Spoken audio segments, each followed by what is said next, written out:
नमस्कार. स्नेहपूर्ण मेजवानीमध्ये तुमच्या सर्वांचं पुन्हा एकदा स्वागत. आज आपण बनवणार आहोत आम्रखंड. अर्थातच आंब्याचा सीझन चालू आहे म्हटल्यानंतर आम्रखंड तर झालंच पाहिजे. आपण आम्रखंड बनवण्यासाठी घेतलेला आहे इथे चक्का. हा चक्का 250 ग्रॅम आहे. हा मी डेअरीतून आणलेला आहे. तुमच्याकडे अवेलेबल नसेल तर तुम्ही घरीसुद्धा बनवू शकता. घट्टसर दही लावून ते कॉटनच्या कपड्यामध्ये रात्रभर बांधून ठेवू शकता. त्याचा सकाळी चक्का तयार होईल. आता आपण हा चक्का पुरणाच्या चाळणीने चाळून घेऊया.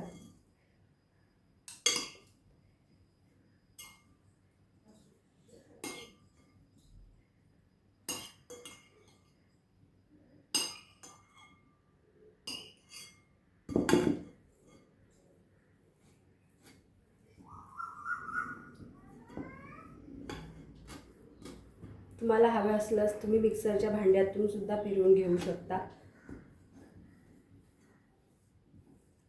याने काय होतं, याच्यात काही गाठी राहिल्या असल्या तर ते निघून जातात. आता आपण त्याच्यामध्ये ॲड करूया साखर. ही साखर 250 ग्रॅम आहे. जेवढा चक्का आहे तेवढीच साखर घ्यायची, म्हणजे श्रीखंड आंबट होत नाही आपलं.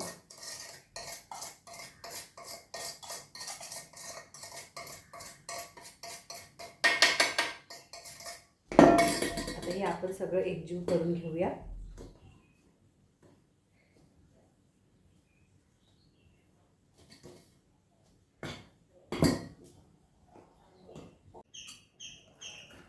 आता हे आपलं बेसिक श्रीखंड तयार आहे.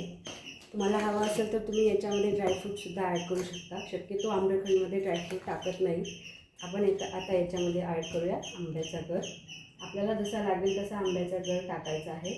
हा आंब्याचा गर हापूस आंब्यांचा आहे. शक्यतो हापूस आंब्यांचाच गर घ्यायचा आहे, कारण हापूस आंब्याचा आंबा दिसायलाही छान असतो आणि गरही छान निघतो त्याचा.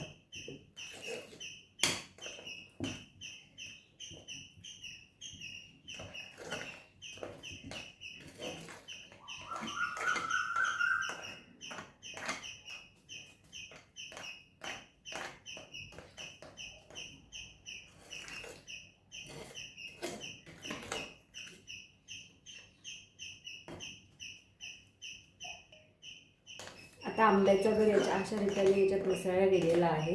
मला एवढा लागलेला नाही, तुम्हाला जेवढा लागतो तेवढाच घ्या. आता इथे मी दूध घेतलेलं, पण हे पातळ झाल्यामुळे मला दुधाची काही आवश्यकता पडलेली नाही. तुमचं जर घट्ट झालं असेल तर तुम्ही त्याच्यामध्ये दूध ॲड करू शकता. आता आपण याच्यामध्ये टाकूया वेलची पूड. या 2 ते 3 वेलच्या मी मिक्सरला वाटून घेतलेल्या आहे. आता आपण त्याच्यामध्ये ॲड करूया जायफळ. जायफळ गोड पदार्थामध्ये ॲड केल्याने त्याची आणखी चव येते. तुम्हाला आवडत असेल तर टाका, आवडत नसेल तर टाकू नका. आपण इथे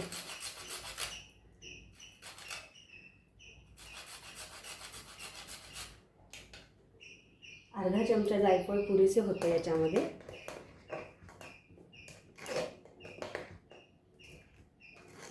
अशा तऱ्हेने आपलं आम्रखंड तयार झालेलं आहे. तुम्हाला व्हिडिओ आवडला असेल तर लाईक करा, शेअर करा आणि जाता जाता सबस्क्राईब करा.